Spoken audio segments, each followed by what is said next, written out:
ఎండాకాలం వచ్చినా సెలవులు 2-3 రోజులు ఎక్కువ వచ్చినా సరే అరే ఎటన్నా పోతే మంచిగుండు, సెలవులు వేస్ట్ కాబట్టే ఇంట్లుంటే ఏమొస్తుంది, ఎటన్నా పోయొద్దామా అని కాయసి పుడుతుంది కదా.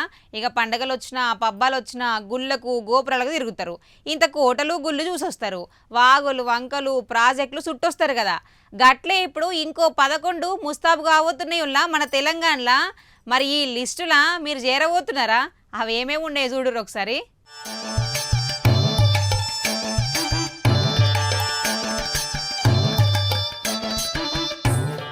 ఇప్పుడు తెలంగాణలో ఉన్న కోటల తరిక మార్చి రంగులద్ది కలకల్లాడించడానికి తయారైంది సర్కారు. 11 కోటలను గుర్తబట్టి కొత్తగా చేస్తారట సర్కారు. భువనగిరి కోటను బొమ్మలెక్క చేస్తారట, రాచకొండ కోటకు రంగులొద్దుతారట, దేవరకోటను దిద్దుతారట, మెదక్ కోటను మెచ్చడి చేస్తారట, ఖమ్మం కౌలసుల కోటను కలకల్లాడిస్తారట, ఎలగందులు ఎలిగిపోతుందట, జాఫర్గఢ్ కోట జబర్దస్త్గా చేస్తారట, రామగిరి కోటకు రంగులు, సర్దార్ సర్వాయి పాపన్న కోటకు సూపర్గా చేస్తారట. ఇక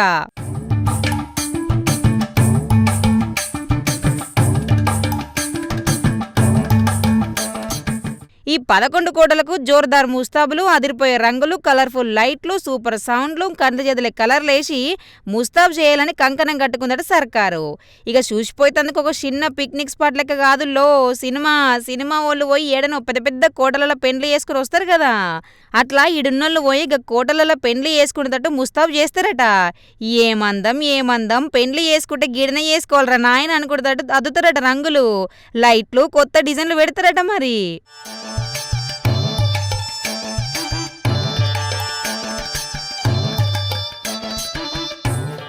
అంటే వెనకటి కోటలను కాపాడినట్టు ఉంటుంది. అచ్చిపోయేటోళ్ళు పెరిగి జర ఆదాయం పెరుగుతుంది సర్కారుకు. ఫంక్షన్ హాల్ కింద కోటనిస్తే బరాబర్ పైకం సుతొస్తుంది, ఖాళీగున్నోళ్లకు ఇంత పనులు దొరుకుతాయి, పాత కోటలు కొత్త పంత దొక్కుతాయి. అల్కగా చెప్పాలంటే రాజస్థాన్ కోట లెక్క అనుకోర్రి, తీరొక్క లైట్లు, పెద్ద పెద్ద హోటళ్ళు, చెప్పలేనంత సౌలతులు. ఆ కథ చెప్పరానిది ఊహకు అందనిది పో. గందుకే పెద్ద పెద్దలు పోయి ఆడనే లగ్గాలు చేసుకుని 3-4 రోజులు ఉండొస్తారు కదా. ఇక అట్లగినం ఈ కోటలలో ఒక్కటి తయారైన సుత రేపు మాపు మేం సుత ఈడనే లగ్గం చేసుకుంటామంటారు కావచ్చు మనతోనా. పక్క రాష్ట్ర పుల్ల సుత వచ్చి ఈడనే చేసుకుంటారు పో లగ్గం. మరి చూడాలా ఏం చేస్తారో, ఎట్లా ముస్తాబు చేస్తారో.